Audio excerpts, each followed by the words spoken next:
Welcome to the Sound Doctrine telecast. स्वस्थ सिद्धांत प्रसारण में आपका स्वागत है। Praise God for the Holy Bible. पवित्र बाइबल के लिए परमेश्वर की स्तुति हो। The purpose of this program is twofold. इस कार्यक्रम का उद्देश्य दो बातों में बता सकते हैं। Number one, to help you escape the floods of false doctrine. पहली बात तो ये कि झूठी शिक्षाओं की जो बाढ़ आई है उससे आपको बचा लें। Number two, to enable you to embrace the sound doctrine of God's word. और दूसरा ये है कि परमेश्वर के वचन में जो खरा उपदेश है उससे आप ग्रहण कर सको। Under God, I prepared 200 corrective Bible lessons from the beginning of Christian life to the end of physical life.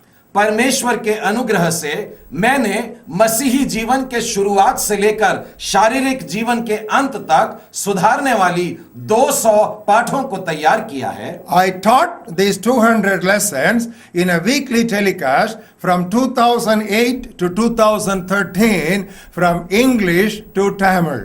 और सन 2008 से 2013 के बीच में साप्ताहिक प्रसारण के दौरान अंग्रेजी से तमिल में इन बातों को मैं सिखाता रहा हूं। I always preach and teach in English with simultaneous vernacular translation. और मैं अक्सर अंग्रेजी से वहां की स्थानीय भाषा के अनुवाद के साथ में इन बातों का प्रचार और शिक्षा देता आया हूं। But now God has guided me to make these lessons available to you directly in Hindi.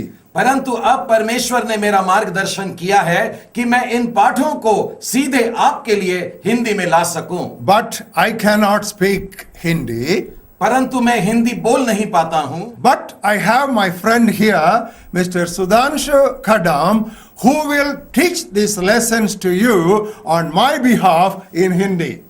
परंतु यहां मेरे साथ में मेरे मित्र भाई सुधांशु कदम हैं जो मेरे बदले आपको इन्हीं पाठों को हिंदी में सिखाएंगे। Here is Brother Sudhanshu Kadam. God bless you.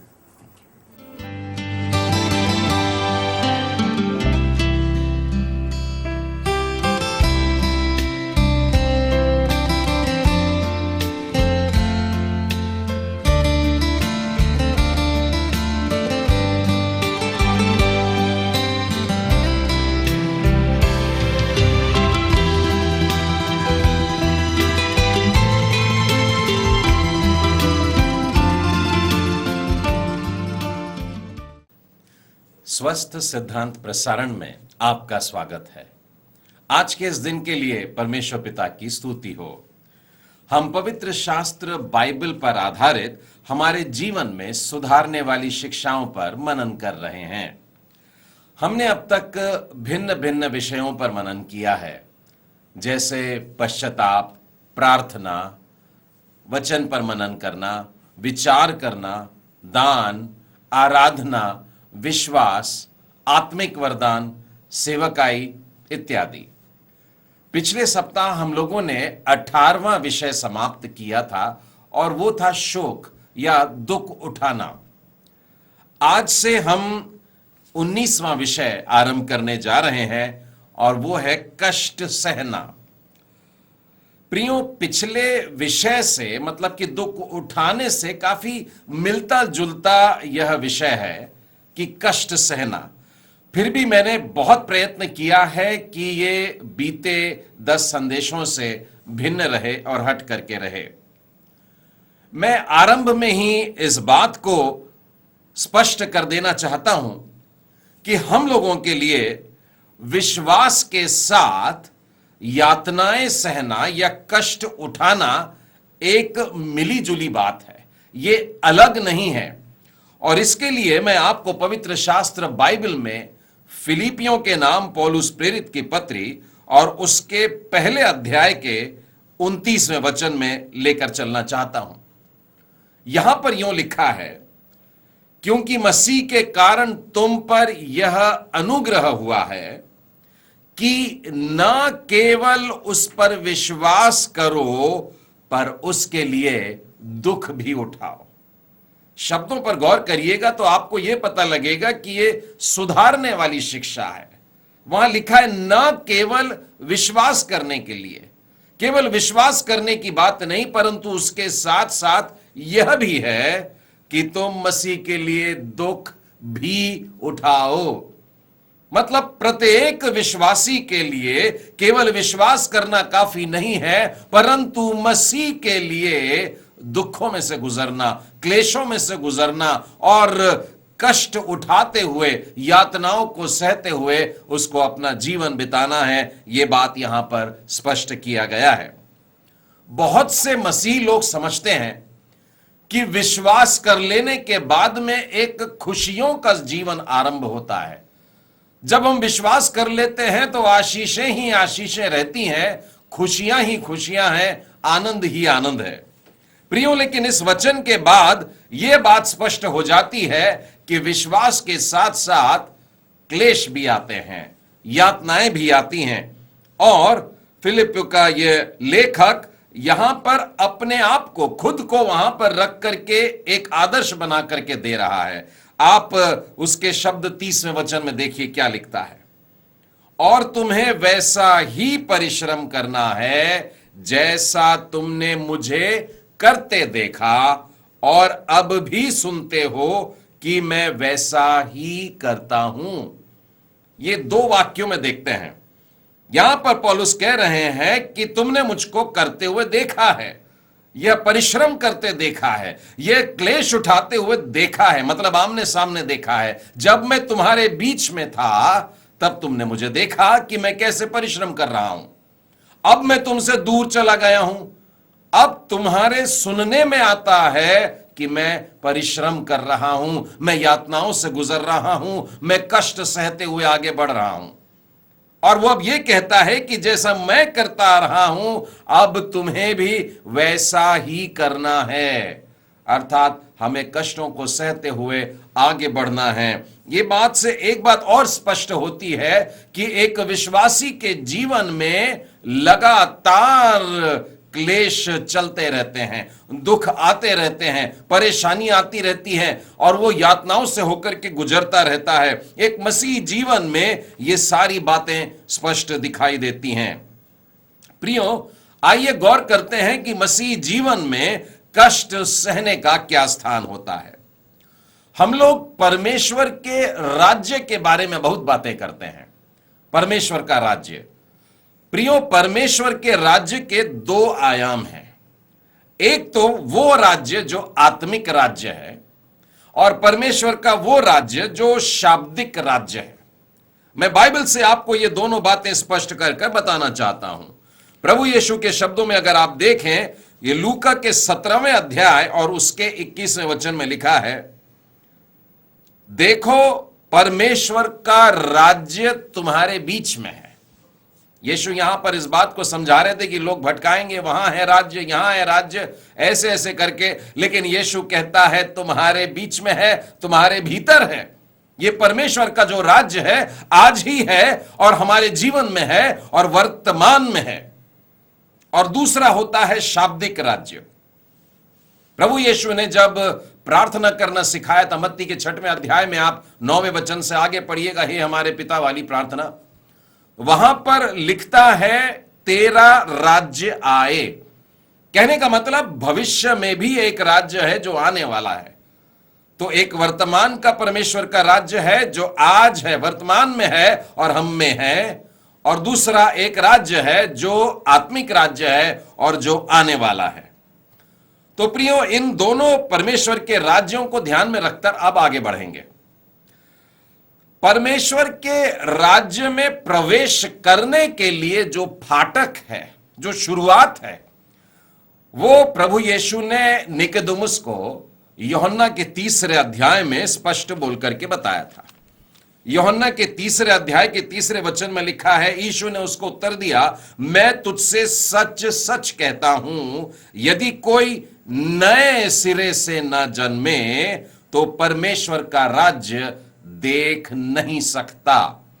अर्थात यहीं से शुरुआत होती है, उसका नया जन्म होना जरूरी है।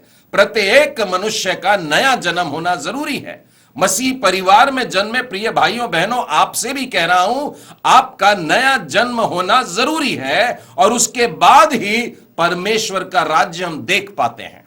अर्थात हम परमेश्वर के राज्य के फाटक पर आ गए हैं। अब परमेश्वर के राज्य के फाटक से प्रवेश करके एक मार्ग पर चलना है ताकि हम परमेश्वर के राज्य में वहां तक जाकर के पहुंच जाए। अर्थात यह मार्ग क्या है? गौर करिएगा, मैं कह रहा हूं यातनाएं सहना। मसीह जीवन में नया जन्म होने के बाद जब हम क्लेशों से होकर गुजरते हैं, पौलुस ने जिसके लिए यह कहा तुम्हें भी परिश्रम करना होगा, विश्वास के साथ साथ तुम्हें इन क्लेशों से गुजरना होगा, उसके लिए हमारी बुलाहट है। मैं इसके लिए आपको प्रेरितों के काम और उसके 14वें अध्याय के 22वें वचन में से पढ़कर बताना चाहता हूं। और चेलों के मन को स्थिर करते रहें और उपदेश देते रहें कि विश्वास में बने रहें और यह कहते रहें। ध्यान दीजिए, हमें बड़े क्लेश उठाकर परमेश्वर के राज्य में प्रवेश करना होगा। मैं फिर कहता हूं, हमें बड़े क्लेश उठाकर, बड़े दुखों से गुजर के, बड़ी यातनाएं सह करके हमें परमेश्वर के राज्य में प्रवेश करना होगा। प्रियो, यातनाएं कई प्रकार की हो सकती हैं। शारीरिक यातनाएं हो सकती हैं, मानसिक यातनाएं हो सकती हैं, आत्मिक यातनाएं हो सकती हैं।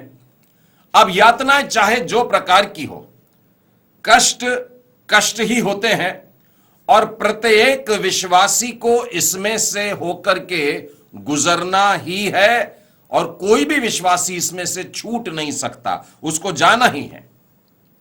इसी पृष्ठभूमि को साथ लेते हुए हम अपने मनन के शीर्षक की ओर बढ़ते हैं, कष्ट कैसे न सहें। और इसके अंतर्गत भी हम 10 पाठ सीखने वाले हैं, जिसमें से आज हम पहला पाठ सीखेंगे, हाउ नॉट टू सफर। कष्ट कैसे न सहें। Lesson number 1, do not blame Satan for all sufferings. पहला पाठ है, सभी कष्टों के लिए शैतान को दोष न दें। मैं इसे दोहराता हूं, हाउ नॉट टू सफर, कष्ट कैसे न सहें। Lesson number 1, do not blame Satan for all sufferings. पहला पाठ, सभी कष्टों के लिए शैतान को दोष न दें। प्रियो, सामान्यतः संसार में जितने भी परेशानियां आ रही हैं उसका मूल कारण तो शैतान ही मालूम पड़ता है। लेकिन यूहन्ना के 10वें अध्याय और 10वें वचन में जब यह बात स्पष्ट कर रहे हैं यीशु कि चोर किसी और काम के लिए नहीं आता परंतु चोरी करने और घात करने और नष्ट करने के लिए आता है, क्योंकि शैतान का मूल स्वभाव वही है, वो केवल इसी प्रकार के काम कर रहा है। लेकिन मैं आपका ध्यान इस ओर खींचना चाहता हूं कि संसार में जितने भी कष्ट हैं, जितने भी परेशानियां हैं, उसके लिए हम सीधे शैतान को दोषी नहीं ठहरा सकते हैं। कहीं ना कहीं दूसरे कारण जुड़े हुए हैं, दूसरी बातें जुड़ी हुई हैं और उसी की ओर आपका ध्यान भी मैं खींचना चाहूंगा। आइए मैं आपको प्रभु यीशु की सेवकाई में से, उसकी चंगाई की सेवकाइयों की ओर लेकर के चलता हूं और कुछ खुलासा करने की कोशिश करूंगा। मेरे साथ आप खोलिएगा मरकुस रचित सुसमाचार और उसके 9वें अध्याय को। यहां पर आप 14वें वचन के आगे देखते हैं कि एक पिता ने अपने बालक को लेकर के आया है और उसकी मुख्य तकलीफ यह है कि वो न बोल पाता है न सुन पाता है। लेकिन इससे बढ़कर के एक तकलीफ उसमें दिखाई देती है कि वो बड़ा विचित्र सा हरकत करता है और उसमें लिखा हुआ है कि उसे कभी कभी ये आग में डाल देता है। मैं 22वां वचन पढ़ रहा हूं, नष्ट करने के लिए इस बालक को कभी आग में कूद जाता है तो कभी पानी में कूद जाता है। कहने का मतलब कुछ अजीब सी बात उसके अंदर बैठी है जो उसको आग में जाने के लिए कहती है, जो पानी में कूदने के लिए कहती है, जो उसको मार डालना चाहती है, जो उसको नाश कर देना चाहती है। प्रभु यीशु को उस पर तरस आता है और वो उसको चंगा करने के लिए बढ़ता है।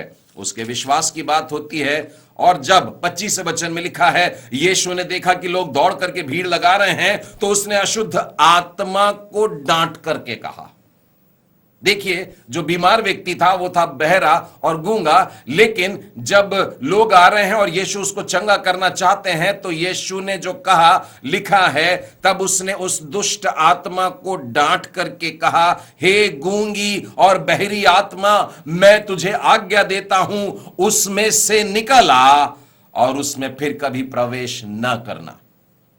इस घटना में यह मालूम होता है कि यह बच्चा, ये जो बहरा और गूंगा बच्चा था, इसके अंदर दुष्ट आत्मा थी, अर्थात शैतान के कारण यह तकलीफ उस पर आई। लेकिन प्रियो, मुझे बताइए कि क्या हर बहरा और हर गूंगा आदमी आग में कूदता है? क्या हर बहरा आदमी पानी में जाकर के छलांग लगा देता है? नहीं।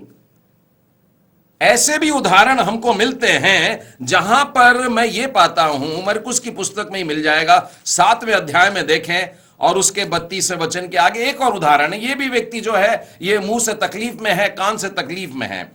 लोगों ने एक बहरे को, जो सुन नहीं सकता और हकला भी था, वो स्पष्ट बोल नहीं पाता था, उसके पास लाकर उससे विनती की कि अपना हाथ उस पर रखे।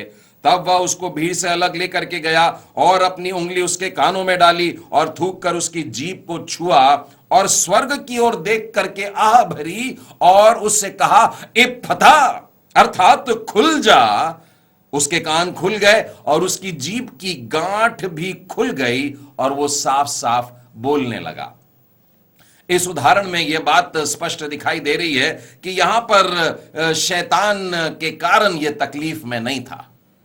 तो कष्ट हमारे जीवन में, बीमारियां हमारे जीवन में संभव है शैतान की भी तरफ से आ सकती है, परंतु यह भी संभव है कि वो शैतान की ओर से सीधे नहीं है। और इसीलिए आज का पाठ हमसे यही कह रहा है कि सभी कष्टों के लिए शैतान पर दोष न लगाएं। आइए सुसमाचार में से एक और उदाहरण आपके सामने रखता हूं। लूका रचित सुसमाचार के 13वें अध्याय और उसके 11वें वचन के आगे पढ़ करके बताता हूं। वहां एक स्त्री थी जिसे 18 वर्ष से एक दुर्बल करने वाली दुष्ट आत्मा लगी थी। दुर्बल करने वाली दुष्ट आत्मा, कहने का मतलब यह तकलीफ जो आ रही है, शैतान या दुष्ट आत्मा डाल रहे हैं, और वह कुबड़ी हो गई थी और किसी रीति से सीधी नहीं हो सकती थी। यीशु ने उसे देख करके बुलाया और कहा, हे नारी, तू अपनी दुर्बलता से छूट गई।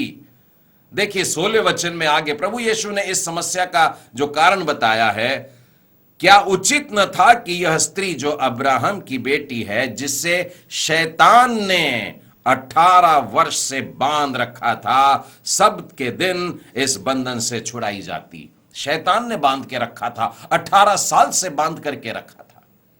लेकिन ऐसी भी दुर्बलताएं हैं जो जरूरी नहीं कि शैतान के कारण हो। यूहन्ना रचित सुसमाचार के 5वें अध्याय में देखिए, वहां पर बैतसैदा कुंड के किनारे पर एक 38 वर्ष से पड़ा हुआ व्यक्ति है। एक मनुष्य था जो 38 वर्ष से बीमारी में पड़ा हुआ था, और इस व्यक्ति को चंगा करने के लिए उन्होंने उससे पूछा, वह मनुष्य कौन है जिसने तुझसे कहा, खाट उठा और चल फिर। जब यीशु ने उसको चंगा कर दिया और उसने अपनी खाट लपेट लिया, चल फिरने लगा, लोग भौचक्के होकर उससे पूछने लगे, कैसे क्या अच्छा हो गया? बोले, उसने कहा मुझको उठा और मैं उठा के चल दिया। लोगों ने पूछा कौन है वो, तो वो जानता ना था।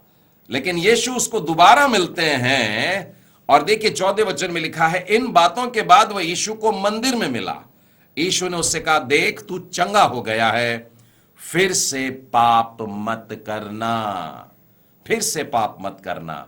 इससे यह प्रकट होता है कि अवश्य ही कोई पाप था, उसके जीवन की कोई बुरी बात थी जो उससे हुई और उसके कारण यह वाली समस्या उसके जीवन में आ गई। प्रियो, बीमारियां बहुत अधिक कार्य करने से भी हो जाती हैं, बहुत अधिक परिश्रम करने से हो जाती है। शरीर की क्षमताओं के पार जाकर के जब हम अपने शरीर पर तनाव डाल देते हैं, वजन डाल देते हैं, तब भी बीमारियां आ सकती हैं, और ये परमेश्वर के भक्तों के साथ भी हो सकता है। मेरे साथ में निकालिएगा फिलिपियों की पुस्तक और उसका 2 अध्याय और 25वें वचन से आगे। यहां पर पौलुस इपफ्रदुतुस के बारे में कुछ कह रहे हैं। जो मेरा भाई और सहकर्मी और संगी योद्धा और तुम्हारा दूत।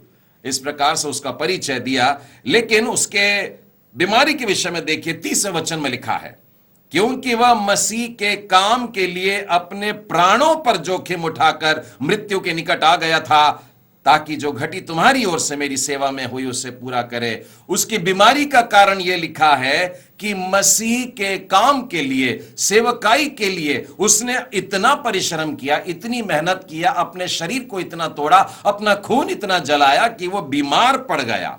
और यदि आप गौर करें तो वो बहुत ज्यादा बीमार था, लगभग मरने पर था। लेकिन इस घटना में शैतान को किसी प्रकार से दोषी नहीं ठहराया जा रहा है। पौलुस प्रेरित परमेश्वर की दया को देखता है।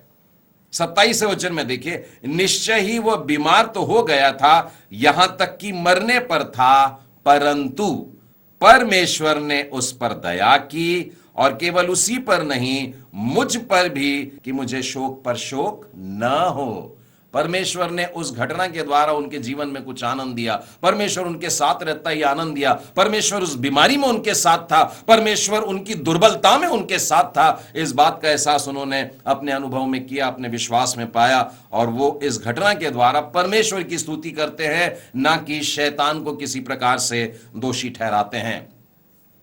प्रियो, बीमारियां और तकलीफें और क्लेश बुढ़ापे के कारण भी आते हैं। मानो हमारे जीवन में कुछ टूट फूट हो गई है और कमजोरियों का असर एक उम्र के बाद में दिखने लगता है। और यही कारण है कि सबोपदेशक का लेखक यह कहता है कि ये जवान अपने जवानी के दिनों में अपने सृजनहार परमेश्वर को स्मरण रख, इससे पहले कि विपत्ति के वो दिन तेरे ऊपर आए जिनमें तू कहे मेरा मन नहीं लगता। और यदि आप इस 12वें अध्याय को पूरा पढ़ेंगे तो बुढ़ापे का बड़ा सुंदर चित्रण वहां पर मिलता है। बुढ़ापे की बातों का जो वर्णन वहां पर मिलता है, बालों के पकने का, आंखों की नजरें कमजोर होने का, धुंधला दिखने लगा है। बुढ़ापे में फिर खाने के लिए पर्याप्त नहीं जा पा रहा है, क्योंकि दांत नहीं है तो चबा नहीं पा रहे हैं। कान भी कम सुनते हैं, ऊंचा सुनने लगे तो समझ में नहीं आ रहा लोग क्या बात कर रहे हैं। और उसके बाद में हाथों में इतनी ताकत नहीं है कि किसी गिरे हुए को जाकर के उठा ले या सड़क के पार दौड़ करके जाए और किसी की सहायता करे। इस प्रकार से कमजोरी बुढ़ापे में आ जाती है। और इसीलिए वचन कहता है अपने जवानी के दिनों में ही परमेश्वर को स्मरण रख और उसकी सेवा तू कर ले। प्रियो, बुढ़ापे में प्रभु के लोगों में एक उदाहरण मैं आपको पुराने नियम से बताना चाहता हूं। दूसरा राजा और उसके 13वें अध्याय और उसके 14वें वचन में एलीशा नबी के बारे में लिखा हुआ है कि एलीशा को ऐसा रोग लग गया जिससे उसकी मृत्यु होने पर थी। परमेश्वर का जन है, परमेश्वर का भक्त है, लेकिन फिर भी उसके जीवन में एक बीमारी आती है जिसके कारण वो मरने पर है। प्रियो, ये सारे उदाहरण हमको ये बताते हैं कि हमारे जीवन में अनेकों क्लेश आते हैं, बीमारियां आती हैं, परेशानियां आती है, यातनाओं से गुजरना पड़ता है। लेकिन गौर करना कि क्या ये शैतान की ओर से है या किसी और कारण से है। क्या ये मेरे जीवन के किसी पाप के कारण तो नहीं? क्या मैंने बहुत ज्यादा काम तो नहीं कर लिया? क्या मैंने अपनी क्षमता से ज्यादा करने की कोशिश नहीं कर लिया? इन सारी बातों को परखना होगा। अब मैंने परखने की बात कहा तो परखने की भी बातें दो तरीके से होती हैं। यदि आप पहला कुरिन्थियर उसके 12वें अध्याय के 10वें वचन में देखें तो पौलुस प्रेरित यहां पर उन वरदानों के बारे में बता रहे हैं जिनको आत्मिक वरदान कहा जाता है, और वहां पर आत्माओं की परख का एक वरदान है। उसी तरह से यदि आप इब्रानियों की पुस्तक में आएंगे, इब्रानियों की पुस्तक और उसके 5वें अध्याय में और उसके 14वें वचन में लिखा है, सयानों जिनकी ज्ञानेंद्रियां अभ्यास करते करते भले बुरे में भेद करने में निपुण हो गई हैं। जो सयाने हैं, जो मसीह विश्वास में परिपक्व हो जाते हैं, वे भले और बुरे का ज्ञान अपने अनुभव से मालूम कर लेते हैं। वो इस कार्य में शातिर हो जाते हैं, निपुण हो जाते हैं, अच्छे हो जाते हैं। तो परखना एक वरदान भी हो सकता है, परमेश्वर की ओर से मिला, या फिर परखना एक कला भी हो सकती है जिसमें हम लोग उन्नति कर सकते हैं, बढ़ सकते हैं और सीख सकते हैं। अब वरदान तो हर एक के पास में नहीं होता, लेकिन कला जो है इसको तो हम लोग बना सकते हैं, बढ़ा सकते हैं। इसलिए मैं आपसे आग्रह करूंगा कि अपने आप को परखने की कला में भी बढ़ाते रहिएगा। एक बात का ध्यान जरूर रखिए, यदि आपको यकीन भी हो जाए कि आपके जीवन में जो तकलीफ है वो शैतान की वजह से है, फिर भी मैं आपसे कहता हूं कि उस पर दोष न लगाएं, उसको भला बुरा न कहें और शैतान की निंदा मत करिएगा। अय्यूब की पुस्तक में मेरे साथ चलिए और यहां पर हम देखते हैं कि अय्यूब के ऊपर तकलीफें आई हैं। अय्यूब का 2 अध्याय और उसका 7वां वचन बताता है, शैतान यहोवा के सामने से निकल गया और अय्यूब को पांव के तलवे से लेकर सिर की चोटी तक बड़े बड़े फोड़ों से पीड़ित कर दिया। सर से पांव तक उसके देह में फोड़े उठ करके आए हैं। लेकिन अय्यूब देखिए क्या कहता है, यहोवा ने दिया, यहोवा ने लिया, यहोवा का नाम धन्य है। उसका ध्यान शैतान की ओर नहीं है, परंतु शैतान से और बढ़कर के सर्वशक्तिमान और पवित्र पवित्र पवित्र परमेश्वर की ओर उसकी नजरें लगी है। वो शैतान को भली बुरी बातें नहीं कहता, वो शैतान के सामने खड़े होकर के उसको गाली गलौज नहीं करता, परंतु परमेश्वर के सामने खड़ा है। एक और वचन देखिए, 2 अध्याय के 10वें वचन में लिखा है, क्या हम जो परमेश्वर के हाथ से सुख लेते हैं क्या दुख ना लें। प्रियो, इसी प्रकार से हमें सीखना है। अय्यूब का जीवन मानो एक युद्ध का मैदान था जिसमें शैतान और परमेश्वर का युद्ध चल रहा था। अय्यूब का जीवन एक रणभूमि बन गया था जहां पर ये बातें हो रही थी। प्रियो, इसी तरह से पौलुस का भी जीवन अगर आप देखें, 2 कुरिन्थी उसका 12वां अध्याय और 7वें वचन में एक कांटे का वर्णन वहां पर लिखा हुआ है। इसीलिए मैं प्रकाशनों की बहुत याद से भूल ना जाऊं, मेरे शरीर में एक कांटा चुभाया गया जो शैतान का एक दूत था। अब उसको मालूम है कि मेरे भीतर एक कांटा है और वो शैतान की ओर से है, लेकिन क्या वो शैतान के साथ में भला बुरा कहने लगा? क्या वो शैतान को दोष ठहराने लगा? नहीं, इसके विषय में मैंने प्रभु से 3 बार विनती करी। वो प्रभु को देख रहा है, वो परमेश्वर से प्रार्थना कर रहा है और फिर बाद में परमेश्वर का अनुग्रह पाता है कि परमेश्वर की सामर्थ मेरी निर्बलता में सिद्ध हो जाती है।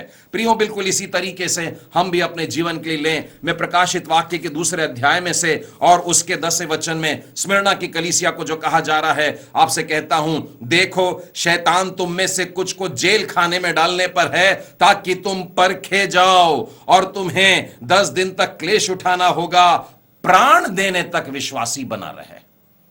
अपने जीवन भर क्लेश तो सहेगा, तकलीफें आएंगी, संभव है शैतान तुझको मार भी डाले और मर जाने तक, प्राण के निकलते तक तू विश्वासी बने रहना।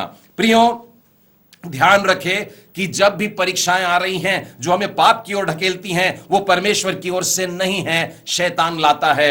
यदि आप मत्ती के 4 अध्याय को देखें, उसके 10वें वचन में देखिए, यीशु ने शैतान से कहा है, शैतान दूर हो जा। आप भी अपने जीवन में ध्यान रखें, शैतान को हम लोगों को दूर ही रखना है। मैं अंत में आपको याकूब की पत्री और उसके 4 अध्याय और उसके 7वें वचन में से भी बताना चाहता हूं, इसलिए परमेश्वर के अधीन हो जाओ और शैतान का सामना करो तो वह तुम्हारे पास से भाग निकलेगा।